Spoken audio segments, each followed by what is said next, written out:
Viernes 20 de noviembre de 2020, 4 de la tarde.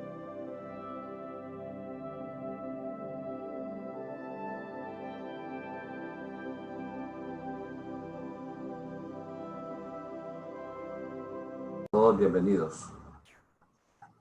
Estábamos haciendo referencia antier a los tres senderos básicos en el camino, en el desenvolvimiento esotérico. Hablamos del camino de la filosofía, el amor a la sabiduría. Hablábamos del camino del arte y el camino de la ciencia. Pues bien, vamos a continuar entonces con ese derrotero. En el camino de la ciencia, el científico trabaja con la imaginación, tratando de inquirir a través de la experimentación cuál es la realidad de las cosas físicas, que es lo que a él realmente le interesa. Pero inicialmente, el científico tiene que abstraerse en su imaginación para tratar de ver internamente, porque imaginar es ver. Ver internamente aquello que quiere llegar a realizar, aquello que quiere demostrar, desarrollar.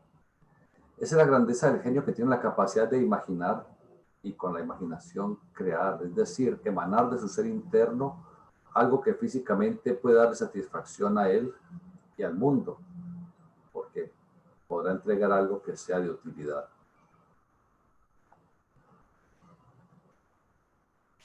Pero el científico desdeña al filósofo y al místico. Para el científico, la única realidad es lo tangible, lo objetivo, lo que pueda medir de una manera rigurosa y exacta. Para el científico, la filosofía son abstracciones de una mente distorsionada. El filósofo, por su parte, expresa. El científico no sabe qué está hablando. La única realidad es la vida cósmica. La única realidad es aquello que no podemos ver, porque todo lo que existe es la manifestación de fuerzas que, aunque no las vemos, todo lo hecho ha surgido de ellas. Es decir, de los pensamientos, como diría el filósofo. Porque la imagen precede al pensamiento y el pensamiento precede a la acción y la acción a la materia, a la forma.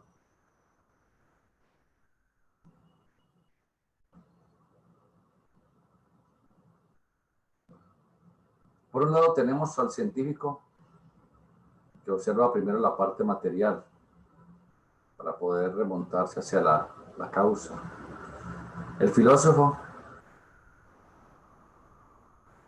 expresa su trabajo en el campo sutil y trata de aterrizarlo hacia la materia. Y el místico está en medio de ellos, cultivando esa parte estética. El verdadero místico, el verdadero religioso, es un sacerdote de la naturaleza y su altar es la naturaleza entera. Pero el místico no se interesa ni por la ciencia con toda su rimbombancia positivista, ni se interesa tampoco por la filosofía, que es la búsqueda de la verdad. El místico siente la vida, ama la vida y comparte ese amor con todos los seres sin excepción, y es lo único que le satisface.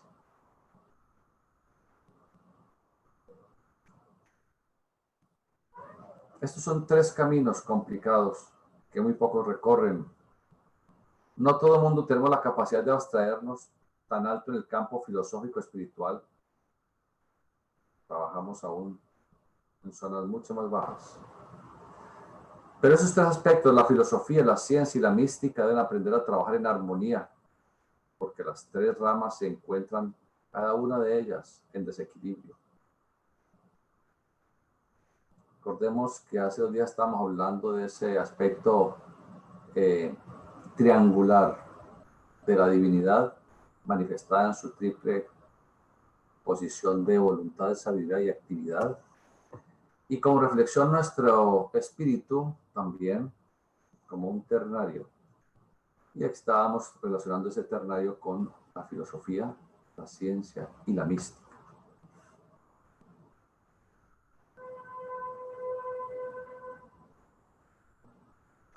Debemos aprender a pensar como filósofos, aprender a sentir como artistas y a imaginar como los científicos. Allí surge el genio, el prohombre, el que va a la vanguardia de la evolución. Mientras no nos esforcemos por elevarnos a las regiones suprafísicas y espirituales, seguiremos siendo los mismos inconscientes.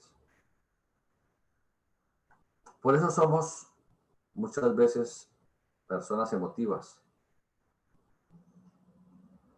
En los campos que quisiéramos soñar y ser grandes, no lo logramos.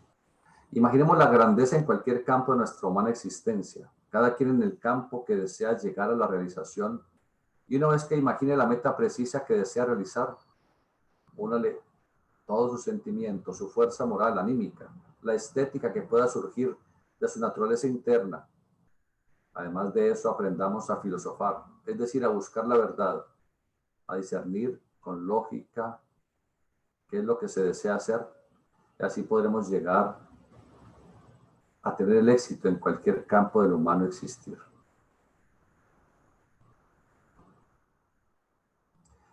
El filósofo, si no se armoniza con la mística y con la ciencia, se vuelve extremadamente racionalista, duro en su forma de pensar y por lo tanto hiriente con los demás, porque a él solamente le interesa la verdad, sin importarle la sensibilidad de los demás, o que puedan sufrir por una palabra drástica, rígida, que se tenga en un momento determinado. Ese es el filósofo, no le interesa nada más sino la búsqueda de la verdad. Pero eso va anquilosando el alma, y el alma es el gran factor de la evolución. El alma es estética, sensibilidad y fuerza moral y crística. El alma es el punto de contacto con la vida cósmica. Por eso a la vida cósmica se le llama el alma del mundo, la energía anímica que une a todo el universo. Por lo tanto, no podemos despreciar el estado sensible a los demás, aunque estemos trabajando en el sendero de la filosofía. De igual forma, el científico le parece ridícula la religión y la mística, y le parece absurda la filosofía. Está despreciando cosas grandes en su trabajo y no podrá, si no utiliza sus otros dos aspectos del sacerdocio místico y de la conciencia o voluntad, que es la filosofía, se podrá quedar estancado en el campo científico. En el siglo pasado hubo dos lumbreras en el campo de la física: Albert Einstein y además Stephen Hawking, que se incorporó, falleció hace más bien pocos años. Estos fueron ambos científicos, pero además eran filósofos.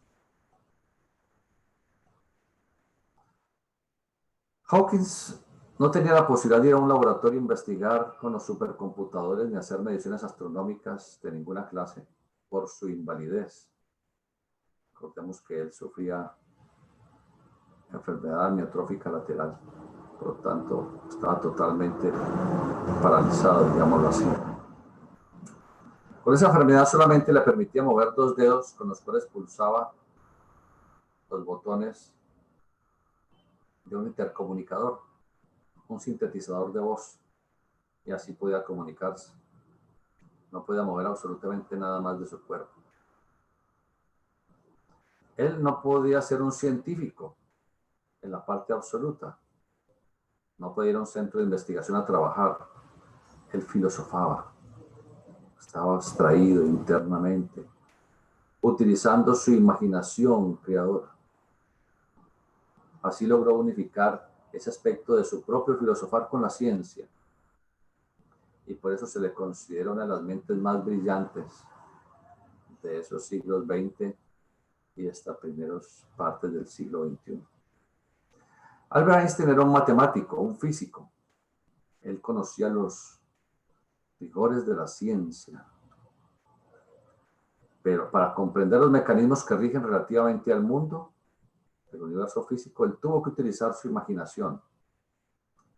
Para ello se valió inicialmente de la sabiduría cabalística, que ya conocía, puesto que era hebreo. y todos ellos conocen acerca de la Cábala. En segundo lugar, abrevó en las fuentes esotéricas, estudió la doctrina secreta, en ella todo lo referente a la construcción del universo. De esa manera, vinculó la filosofía a la ciencia y por eso fue grande. Imaginemos un ser que tenga la posibilidad de filosofar, de utilizar la imaginación como científico y a eso le una la mística en su propio ser. Llegará a ser mucho más alto que los otros que han mostrado estos caminos relativos en el campo de la ciencia y de la filosofía. Ese es el futuro de la humanidad, andar ese triple sendero, ciencia, filosofía y mística. Nos entendemos que la filosofía es el culto a la verdad y se corresponde en nosotros al Espíritu Divino, a nuestra conciencia, voluntad. La mística es el sendero del amor, de la bondad, de la espiritualidad. Corresponde al espíritu de vida en nosotros, a divina sensibilidad. Y tenemos la ciencia en donde la imaginación creadora puede profundizar cada vez más para descubrir los mecanismos de la evolución. Allí tenemos a la imaginación creadora como espíritu humano. Entonces, ese triple aspecto que es el yo superior, espíritu divino de vida y humano, sintetizado como ego, centro de conciencia, es lo que debe guiar nuestra vida. Pero por ahora nos guía la materia con todas las atracciones de los sentidos, la emoción que impacta constantemente nuestra naturaleza y a veces un racionalismo exagerado, con un intelectualismo también vano que probablemente no nos está dejando vislumbrar la verdad. La evolución no se detiene jamás. Tenemos que continuar siempre hacia lo infinito en un sentido de perfeccionamiento permanente.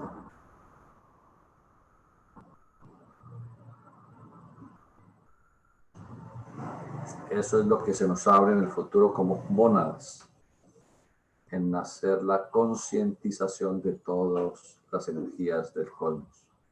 A ese nivel tan elevado, comulgando con la mónada, nuestro espíritu virginal, trabajan los seres excepcionales que rigen la evolución terrestre. Nosotros los llamamos los maestros. ¿Quiénes son ellos? Son seres de nuestra propia evolución terrestre y de otras evoluciones anteriores a la nuestra,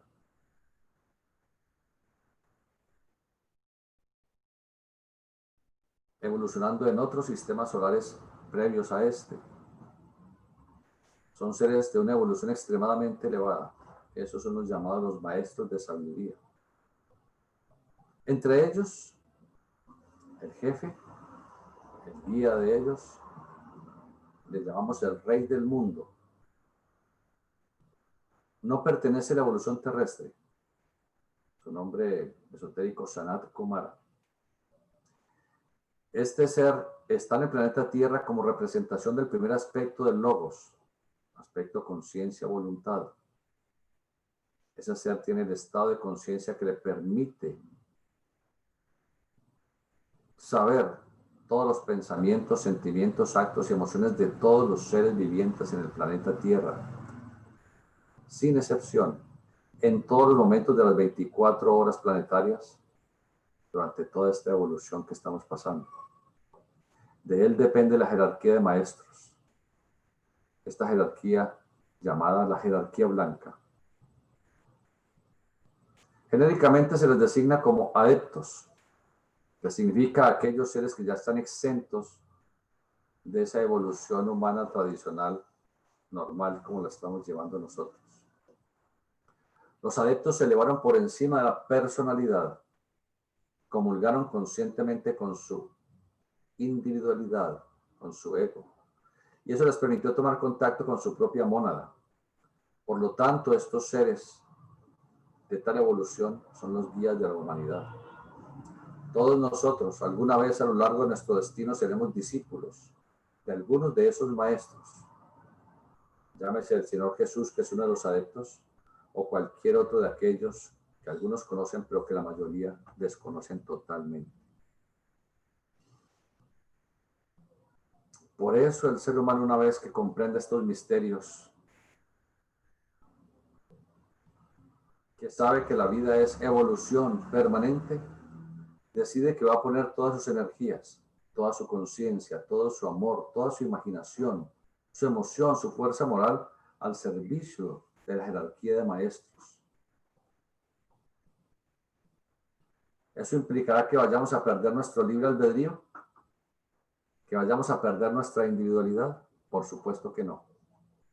Implica que vamos a ser mucho más responsables en nuestra vida, que vamos a ser responsables en nuestros pensamientos, que no vamos a permitir divagar en trivialidades, ni enfocarnos en aspectos absurdos, morbosos, negativos, que puedan estar en contra de la evolución de otras personas o en contra de toda la evolución humana. Implica que nos vamos a volver mucho más responsables con nuestras emociones, sin permitir que afloren las emociones negativas de ira, envidia, celos o pasiones de cualquier clase, porque sabemos que de esa manera afectamos a la evolución planetaria. Hay personas que ya tienen algo de conocimiento de lo que es la evolución. Saben que existen estos seres superiores que aceptan discípulos. Y muchos dicen, yo quiero ser un discípulo de estos grandes seres. Tenemos la narración de los evangelios. Cuando el joven rico le dice al Señor Jesús, Maestro, quiero ser su discípulo. Él le dijo, muy bien, deja entonces todo y sígueme. Y él apenas pensó en sus vestimentas elegantes, en su dinero, en sus comodidades. Dio la vuelta y dijo, no, yo no lo voy a seguir. Los maestros no nos exigen que dejemos a nuestros padres, a nuestra madre, a nuestros tíos y abuelos, al dinero.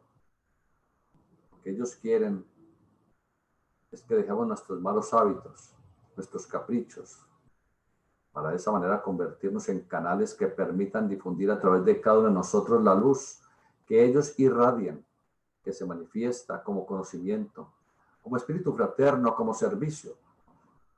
Cada uno debe convertirse en mejor servidor de los demás. Por eso decía el Señor Jesús, quien más valga entre vosotros sea vuestro servidor. Eso es servicio, porque servicio viene de ser uno mismo. Permitir que la vida cósmica fluya a través de nosotros, llegándole a los demás con lo poco que sabemos, con lo que podamos. Hay muchas personas que les nace salir a repartir alimentos a los más desfavorecidos, a ayudar con brigadas de salud a los enfermos, a los mendigos, a los necesitados. Eso es servicio. Puede que esas personas a quienes se les ha dado un alimento, con razón, volverán a tener hambre, pero de todas maneras es un servicio fraternal. Hay muchos que lo hacen. La Madre Teresa iba por las calles de Benares, de Calcuta, cuando veía alguna persona tendida en la calle, sufriendo en medio de sus ulceraciones, de su hambre, de sus enfermedades. Ella los cargaba y los llevaba hacia el sitio donde los iba a cuidar, a darles alimento, a sanar, a lavar sus heridas, hasta que se recuperaban y pudieran salir nuevamente a defenderse. Eso es amor, eso es bondad, eso es servicio, eso es altruismo. Es vivir el sentido crístico que mora en cada uno de nosotros. Pero no nos untamos de las llagas de los demás porque nos da fastidio. Es un estado de inconsciencia, esa falta de fraternidad en la cual vivimos. Por supuesto que la naturaleza no nos salva. No podemos convertirnos en cristificados súbitamente, pero sí podemos intentar hacer algo por los demás, según nuestra propia capacidad. Cada quien encontrará según sus capacidades qué puede hacer por otro o por otro.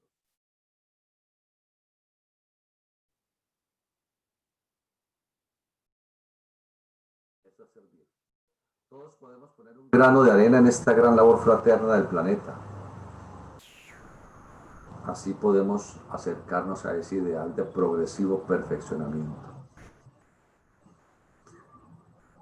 En nuestros estudios muchas veces se hace referencia a los maestros. Y por eso todos quisiéramos ser discípulos de un maestro. Claro que si no se desea ser discípulo, eso no es problema para poder evolucionar y perfeccionarnos. Podemos hacerlo por nuestro propio poder y voluntad. Ya eso es tener una decisión de lograrlo. Y si tenemos el conocimiento, lo aprovechamos para que podamos elevarnos de plano en plano, de mundo en mundo, llegando a trascender. Hay otras personas que tenemos algún tipo de ideal de que hay seres mucho más avanzados que nosotros, que tienen más conocimiento de lo que es la evolución planetaria. Intuimos que ellos, con ese conocimiento superior, tienen mayor conciencia y pueden utilizarnos como canales para prestar un servicio más adecuado al que nosotros mismos podemos hacer si no nos ponemos a órdenes de esos grandes seres. Por eso algunos cultivamos ese ideal de llegar a ser discípulos de alguno de esos grandes seres. El adepto Moria, el maestro de Blavatsky, el adepto K.H., Kuthumi Alcin, el adepto veneciano, el adepto San Germano Rákóczi, el adepto Jesús, el Maha Chohan, el gran señor, maestro de maestros, por supuesto, el adepto Zanoni. En fin, tantos seres extraordinarios. Y según nuestro rayo evolutivo, llegaremos a estar a los pies de alguno de estos grandes seres y podremos ser, ojalá, dignos canales de su luz para compartirla con el mundo. Ser discípulos del Señor Jesús, maravilloso, es la luz del mundo y uno debiera mantener ese sublime ideal. Otro adepto, el señor Maitreya, la representación actual del segundo aspecto del Logos, el aspecto crístico.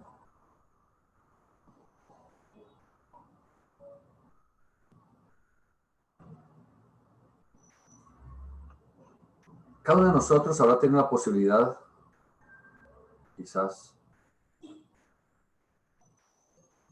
de ser algún discípulo de alguno de estos maestros por allá en alguna encarnación, o quizás de haber visto alguno de estos grandes seres en los mundos sutiles cuando estamos en el sueño profundo, porque cuando uno está en sueño profundo pasa a las regiones espirituales, en donde al no existir ni el tiempo ni el espacio uno puede tomar contacto con estos seres de luz, si uno mantiene la devoción, el ideal de perfeccionamiento y de servicio. Cuando se aspira a ser discípulo de los grandes jerarcas de la evolución, entonces esos grandes seres tienen a ese candidato que tiene esa ilusión de ser un canal de los grandes seres. Observan a ese candidato durante años a ver si realmente va a persistir en su pureza, en su castidad, en su ennoblecimiento, en su servicio, en su bondad, en su veracidad, en su armonía. Entonces los grandes seres colocan a ese aspirante en observación. Puede durar 5, 10, 20, 30 años, 50 o 10 encarnaciones. No interesa porque ellos tienen todo el tiempo, porque la evolución es extremadamente lenta, pero tenemos que demostrar la valía, tenemos que demostrar la sinceridad y la honestidad de nuestro trabajo interno. No se pueden tener manchas de egoísmo, de odio, de envidia, de celos, de erotismo, de lujuria, porque ellos no nos van a tomar como discípulos. Nos dejarán aplazados hasta otra encarnación u otras encarnaciones.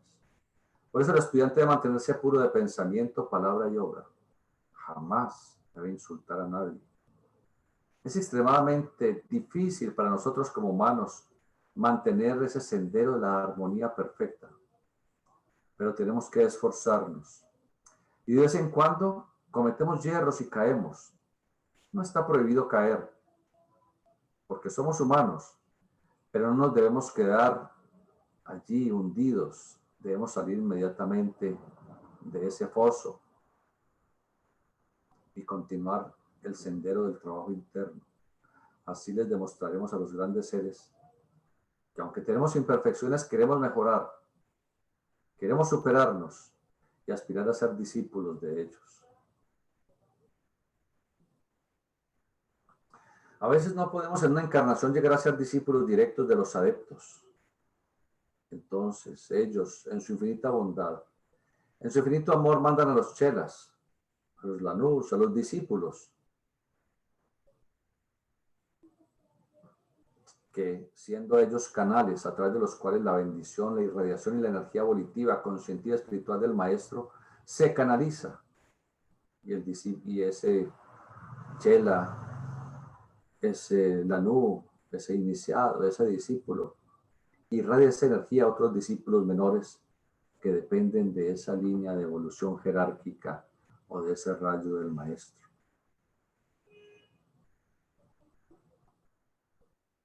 Bueno, vamos a cambiar de tema entonces y continuaremos ahora con la obra de el análisis del Apocalipsis.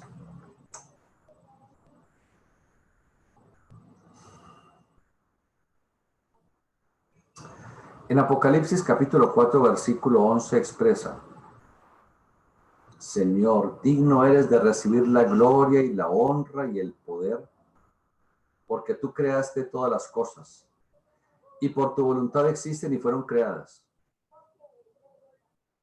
Por eso dijo el cristificado: Padre, no mi voluntad, sino la tuya sea hecha en mí, a través de mí.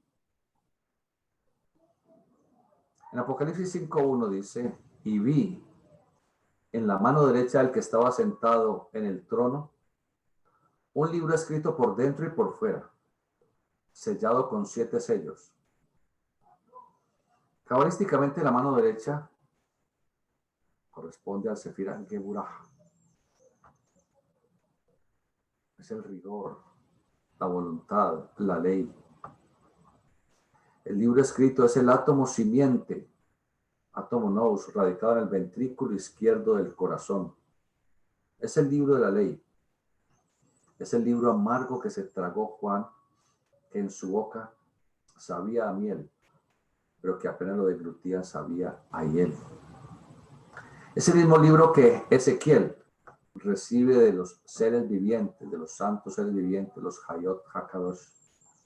Le entregan un libro que está escrito por dentro y por fuera en rollos de pergamino. Así es el karma. Así son las experiencias que inconscientemente realizamos. Nos saben a miel las experiencias que queremos degustar, que le den satisfacción a nuestros sentidos. Nos saben a miel, pero después viene la hiel, el dolor, la angustia, la desesperación, las enfermedades, el sufrimiento, las penas. Ese es el libro que está escrito por dentro y por fuera.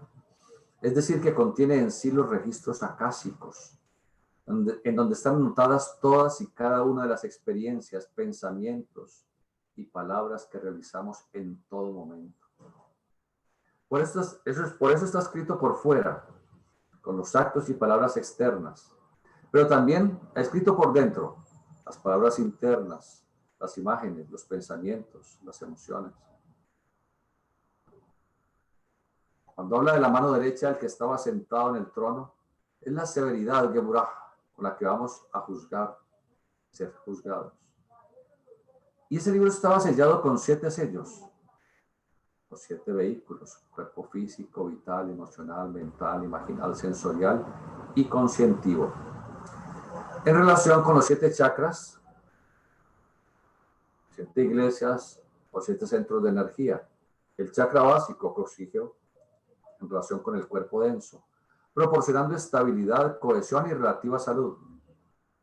El chakra sacro o sexual, en relación con la esfera generadora, que tiene que ver con la vitalidad.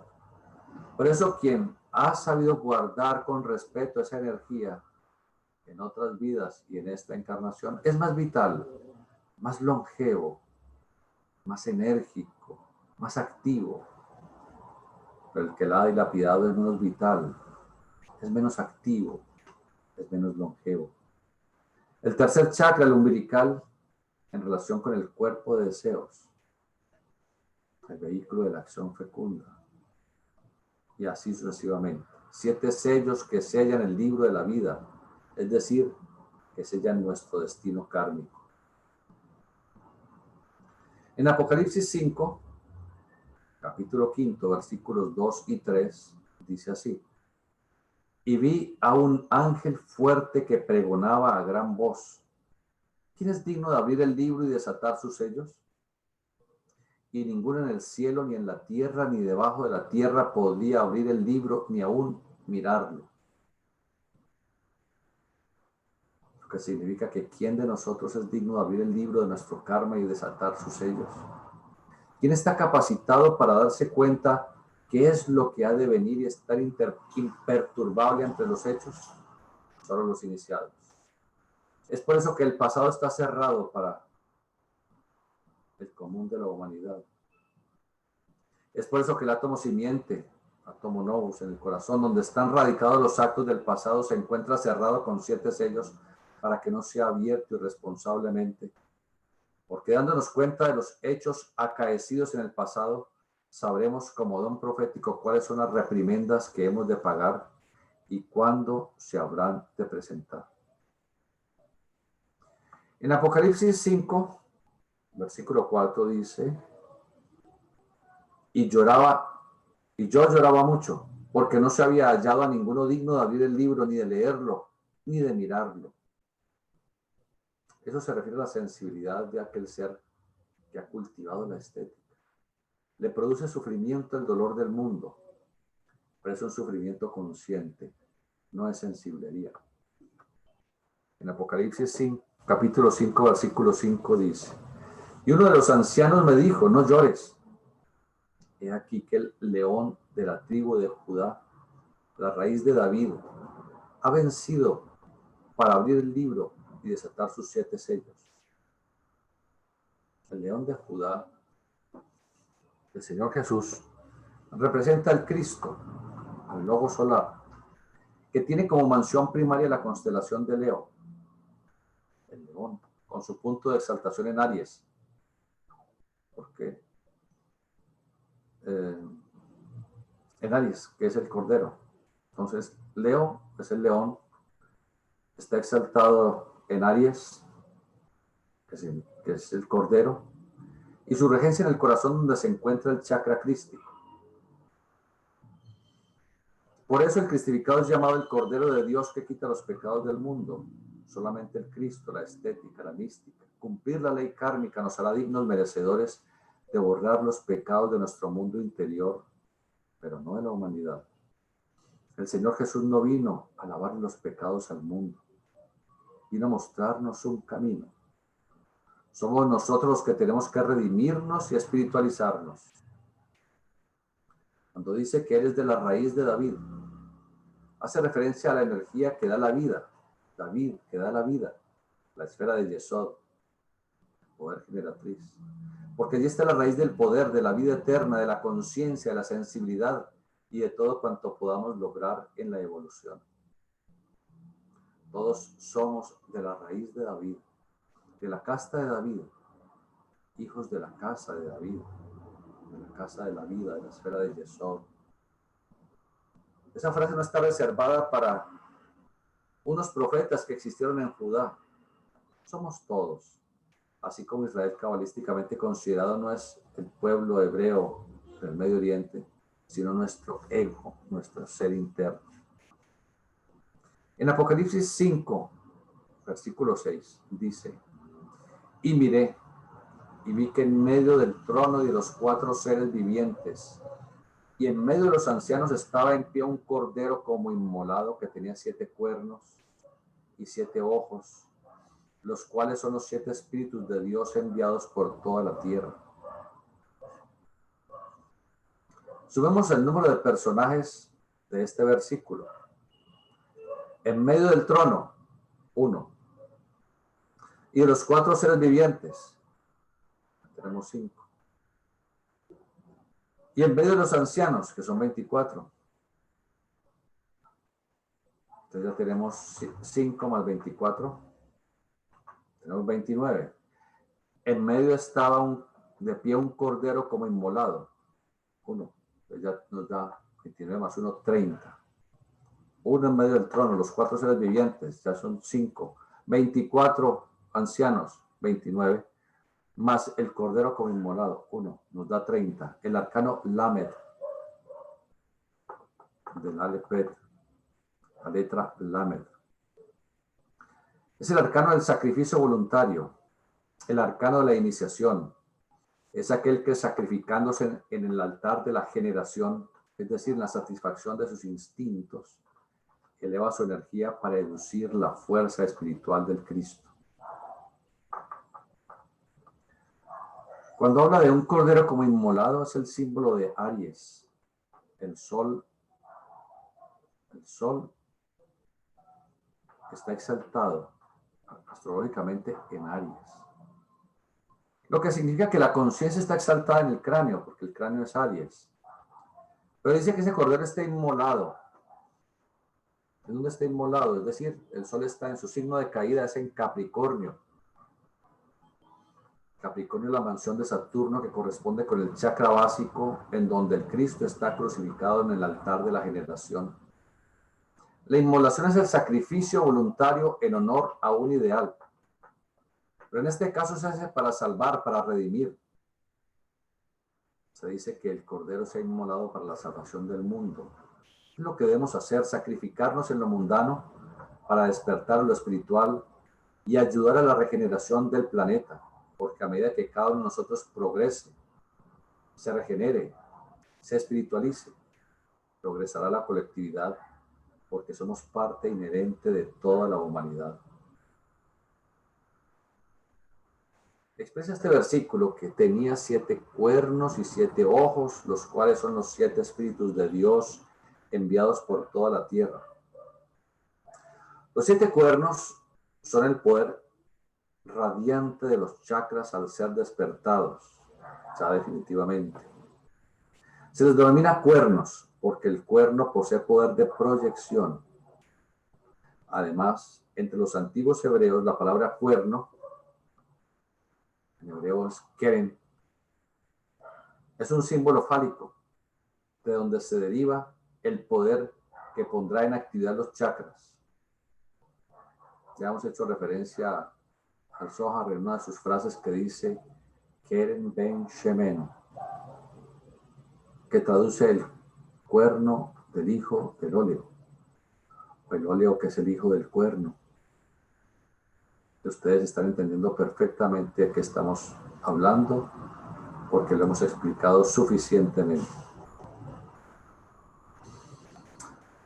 Los 7 ojos, 7 cuernos y 7 ojos. Los 7 ojos son la capacidad que el chakra tiene al mismo tiempo de ser receptor de lo suprafísico.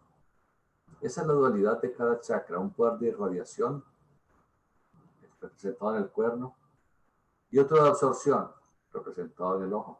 7 cuernos, 7 ojos, 7 chakras. Solamente el que ha llegado al sendero iniciático logrará un día ser un cristificado con el poder de irradiar y recibir. En Apocalipsis 5:7 dice, y vino y tomó el libro de la mano derecha del que estaba sentado en el trono. Es decir, que es un ser responsable de su destino. Ya ha cancelado su karma negativo. Ahora coloca su destino a disposición del Logos para que se cumpla la obra de Dios en todo el universo. Estamos hablando de ese proceso de la cuarta gran iniciación, cuando se termina de cancelar el karma negativo y ya se pone a disposición de la divinidad. y ya en su siguiente encarnación logra ascender a la quinta gran iniciación, el adeptado, el adepto, el que está exento de karma, el que ya es señor de su propio destino. En Apocalipsis 5:8 dice: y cuando hubo tomado el libro, los 4 seres vivientes y los 24 ancianos se postraron delante del Cordero. Todos tenían arpas y copas de oro llenas de incienso, que son las oraciones de los santos.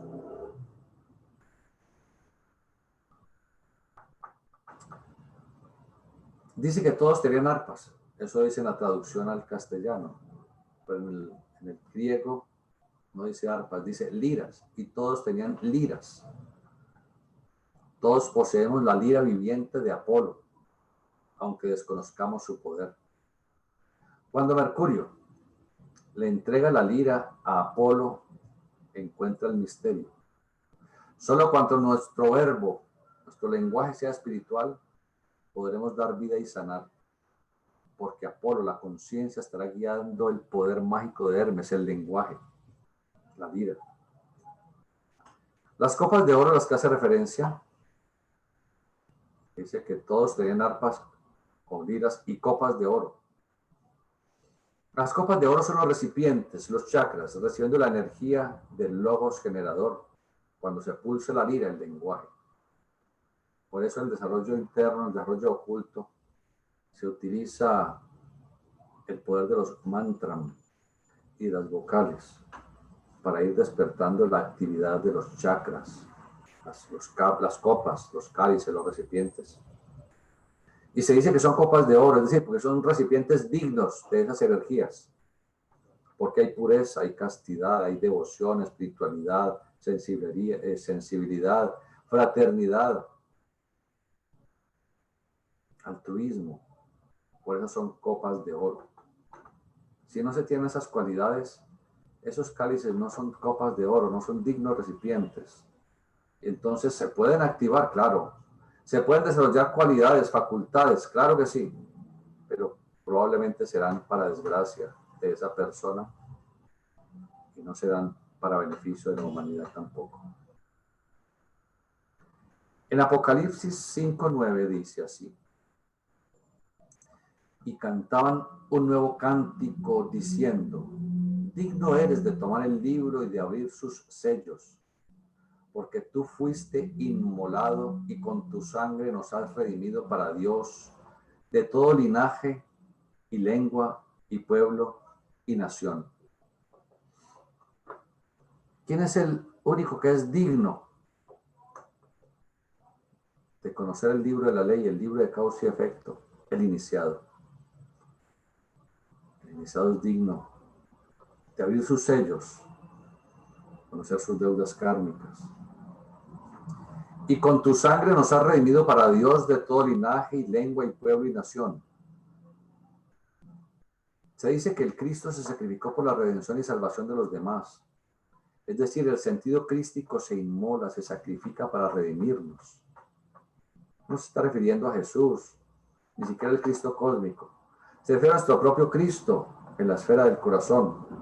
Allí es donde debemos sacrificarnos para redimirnos, redención, volver a ser dioses, seres divinizados. No Dios, seres divinizados. Para liberarnos con su sangre. ¿Cuál es la sangre? La energía crística. Para que ya no seamos esclavos de linaje, lengua, pueblo y nación. ¿Esclavos de qué?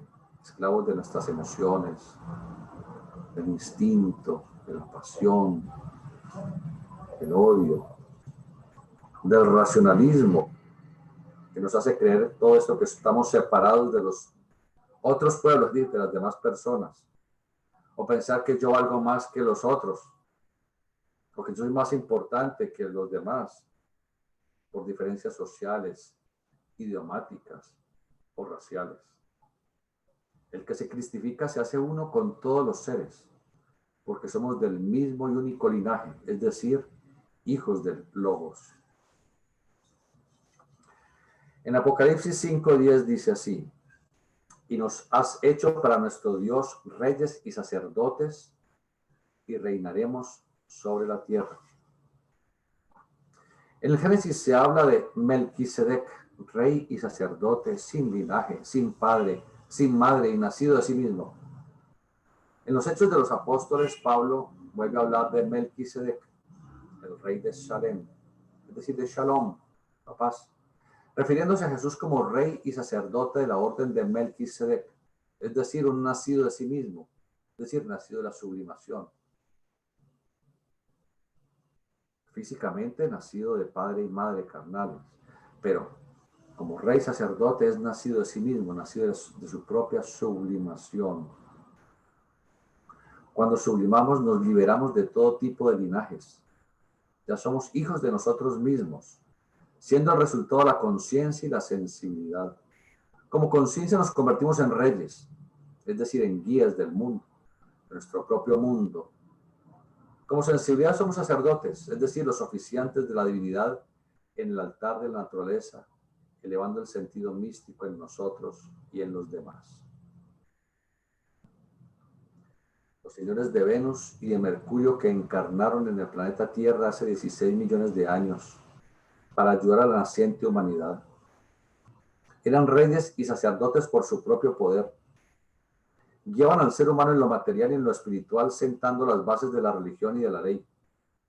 Lo mismo hizo el Señor Jesús como rey y sacerdote. Se liberó del sentido clerical y oficial de los gobiernos. Al cristificarse llegó a ser el modelo de vida que debemos seguir para convertirnos en reyes y sacerdotes nacidos de nosotros mismos. Como hijos de un padre y de una madre tenemos un linaje. Pero en el sentido espiritual somos hijos de nuestra conciencia y de nuestra sensibilidad a través de la elevación del fuego secreto de la vida. Proceso que tenemos que realizar permanentemente y no solo cuando estamos en alguna ceremonia. Entonces solemos hablar mucho de que yo soy de tal linaje. Entre la reyesía se habla de linajes. En el campo esotérico se habla de linajes. Yo soy del linaje de este maestro, soy del linaje de tal otro.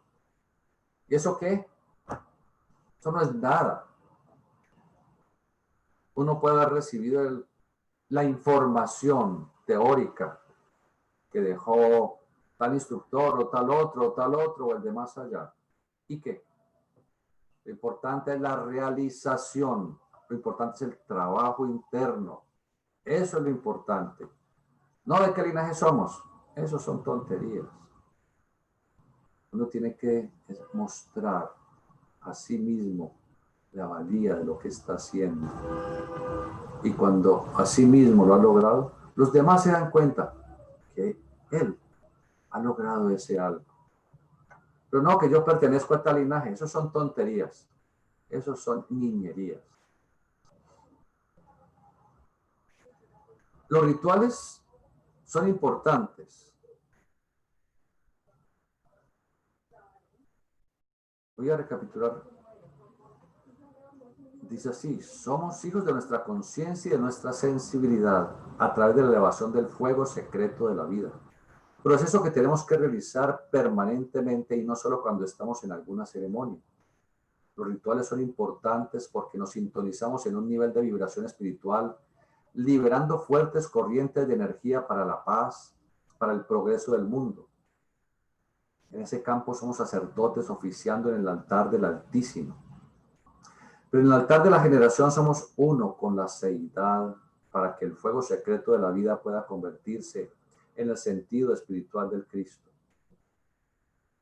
La sublimación es una labor que debemos realizar permanentemente, sin aplazarla, ni utilizar el viejo dicho de las religiones que dice que el que peca y reza empata.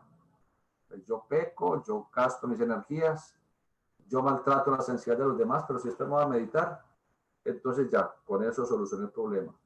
Eso no sirve para nada. Es peor que un ocultista actúe perversamente porque se está convirtiendo en un mago negro, conscientemente. Debemos orar, espiritualizarnos y divinizarnos, utilizando la pronunciación de los mantras secretos vocalizados, porque es la única manera del despertar. Cuando dice este versículo, y nos has hecho para nuestro Dios reyes y sacerdotes, eso es lo que son los iniciados.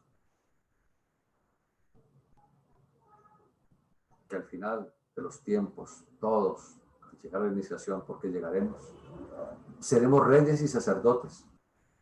Todos seremos de nuestro propio linaje, hijos de nosotros mismos. Es lo que simboliza y representa nuestra futura evolución. Bueno, dejemos hasta allí para que tengamos tiempo de reflexionar, de meditar, de asimilar el conocimiento. Recordemos, no terminemos la reunión y pasemos rápidamente al mundo profano, dejando todo esto allí perdido. No, quedémonos quietos un momento, 30 segundos, un minuto, y reflexionemos. Reflexionemos en las cosas que se han ido escuchando, aprendiendo. Miremos si pueden ser de utilidad para nuestra vida. No, no creamos nada, no aceptemos nada, no rechacemos nada. Sopesémoslo, miremos si pueden ser de utilidad o no para nuestra vida. Si alguna cosa no la entendemos aún, dejémosla allí en remojo hasta que tengamos más elementos para definitivamente aprovecharla o rechazarla. Muchas gracias por su atención, por su compañía. Fraternal abrazo. Espero que el lunes estemos otra vez en compañía. Gracias. Gracias, hermano. A usted, hermana.